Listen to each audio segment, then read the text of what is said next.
Hey YouTube, this is Steve from Average Joe's Fantasy Football, and we've got another mock draft video to help you guys with your redraft season. Now, we are going on to pick number 4, the 104 here. I've always had trouble with the 3 to 5 swing, at least for this season. It's a little unique and wonky and things like that, so we'll try to give you the best insight of why I pick certain players.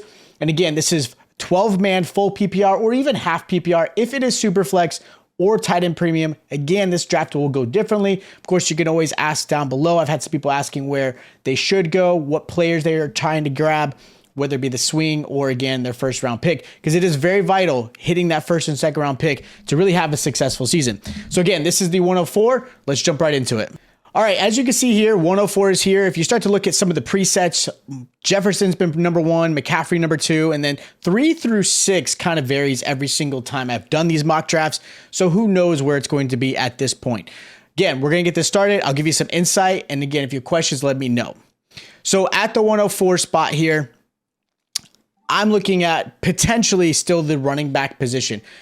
Wide receiver has been very hot in this particular moment. As you can see, Jefferson, Chase, and Kupp have all gone in the first. Now, if that goes in your mock draft or real draft, you've got to go Christian McCaffrey here. There's no reason to go Tyreek Hill or Austin Eckler or Bijan or anything like that. If those 3 receivers, Jefferson, Chase, and Kupp, go first, I'm going to grab a running back just like McCaffrey, who's going to obviously provide a really strong aspect as far as points, whether it be points per reception, anything like that. He's a touchdown. You know, he gets a lot of touchdowns. It's just McCaffrey at 4 is a steal. If he goes any higher than that, I would be completely shocked in draft. So again, grab him. Now on the swing, you see obviously running backs get really picked up heavily in this particular spot. You obviously get the top tier receivers and your first quarterbacks off the board at Mahomes. Kind of surprised to see the computer really go Travis Kelce at 5. Don't hate it. I wouldn't do it per se. I see him more in the late first, early second. But hey, everybody does things differently. Again, these are computer mock drafts. They're going to make some weird stuff. Now, wide receiver and running back are definitely some spots I'm going to look at. I can get a good running back like Stevenson or Breece Hall probably on the swing. Obviously, I want to get wide receiver here. So I'm going Jalen Waddle, who has been fantastic. One of the best receivers, even with Tyreek Hill there. Doesn't matter. Waddle is a top tier receiver. He's a wide receiver 1B to Tyreek's wide receiver 1A. So obviously Olave is kind of a surprise here. I wouldn't quite go after him at this early in the round, but hey, again, if your league mates are drafting Olave in the second round, that is good for you. Pollard's gone, Breece Hall, 2 quarterbacks, understand that. So now I can either grab another really good wide receiver here, which is tempting, but receivers are very deep and in full PPR. There's not a real reason to go after him. So I'm going to go running back. Now, I like Najee Harris a lot. I've had some people comment, why would you pick Najee over Etienne or Stevenson? And I understand the back and forth. Najee is going to be more of the bell cow. He's had some struggles, but he can be a strong PPR running back. He showed it when Big Ben was there. Obviously, Pickett at quarterback does change some things. I'll go Stevenson. He's more of a safe bet. I do worry with the Patriots. I don't trust them in this offense. I don't trust that they're going to utilize Stevenson like they did last year. Now, if they do, Stevenson's a great option in PPR where he's a great complement to McCaffrey. Now, I'm not even looking at bye weeks because obviously bye weeks do play a factor. In this case, I've had a luck here with 9, 10, and 11 bye weeks, so I don't have any complaints there. So something you always got to consider. A lot of people forget. I've seen even my buddies when we do these drafts. I love it, but we do have to consider that. So now on this particular spot, running back is still a need. Quarterback still a need. You've got a good quarterback in Justin Fields. As far as fantasy goes, he's one of the best. If you guys watched my ranking video, you guys check that out here if you want. I went through my top 10 quarterbacks for redraft. Then obviously I've got Kittle at tight end. I'm not crazy about Kittle, but I understand going after him. DeAndre Hopkins here is definitely a little too rich for me. I think Hopkins later on is going to be where I would go after him. And here I'm actually going to go Justin Fields, get me a really strong rushing quarterback that can really provide some points. Again, he's not my favorite quarterback going into this season. I have some others ranked ahead of him, but I like Fields still here. So Fields, McCaffrey, Stevenson, Jalen Waddle. I feel pretty good about this team so far as PPR. Now I've got to fill out some more options. So I can go DJ Moore to stack with Justin Fields, which isn't a bad thing at all. Drake London's not a bad feel here. Chris Godwin, or even Kyle Pitts, which I'm going to take the risk and go Kyle Pitts and fill up my tight end spot. Again, I can get a wide receiver later on. If Pitts can perform like he did his rookie season, and this offense actually starts to throw the ball, I do worry they're only going to probably throw 15 to 20 times with Ritter because they're going to utilize Bijan and possibly Algier as well. But Kyle Pitts does have the potential of being a really top tier tight end, so I don't mind this pick.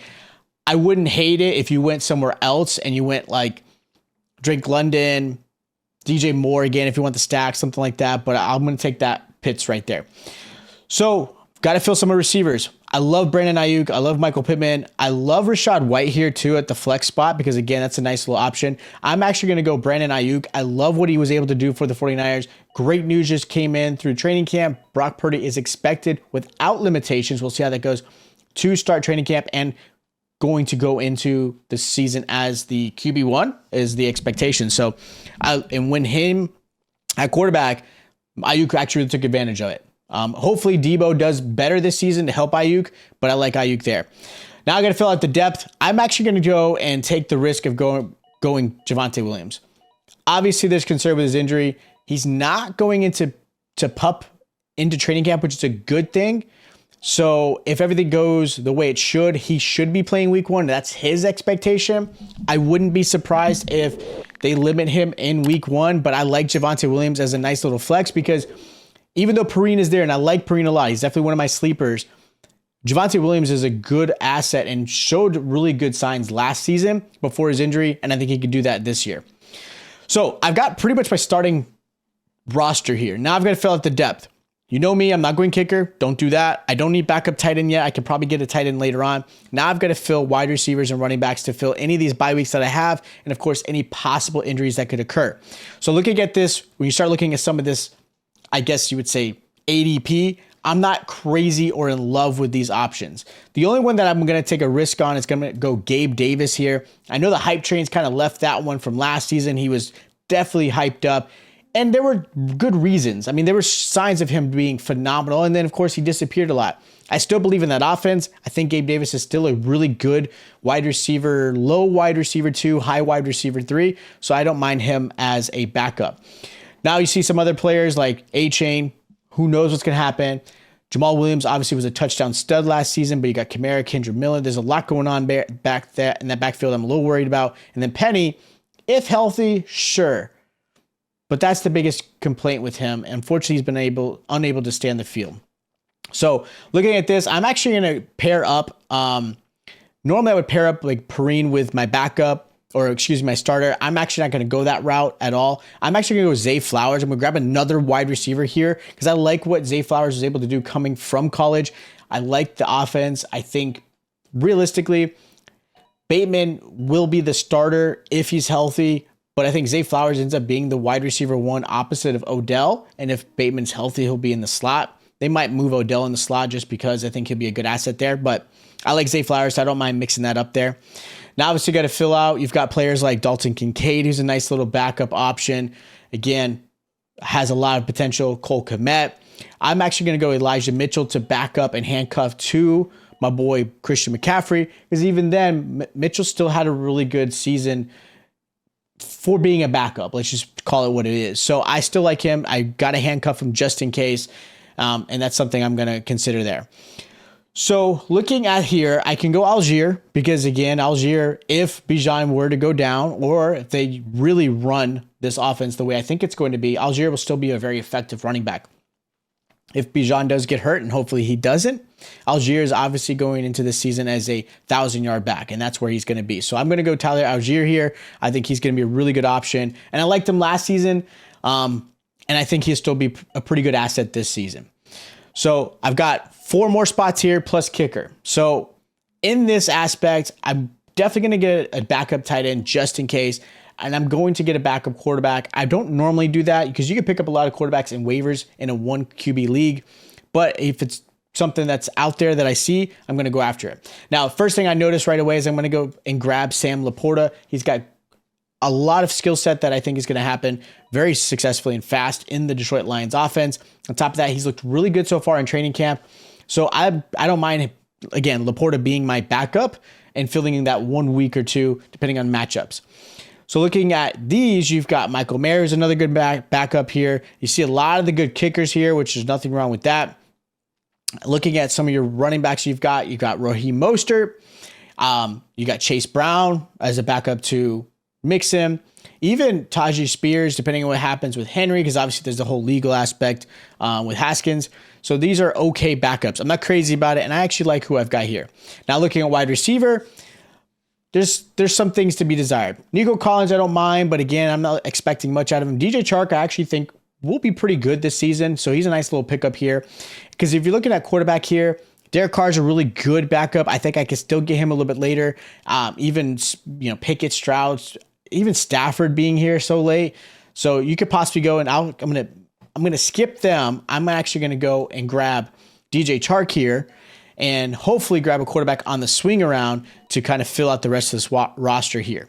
So we'll look at that. You're seeing a lot of the kickers start slowly coming in. Again, I totally understand that because obviously there are some kickers that can put up some crazy points like Justin Tucker, who's amazing. So you see Zay Jones, Irv Smith, some of the tight ends and the backups.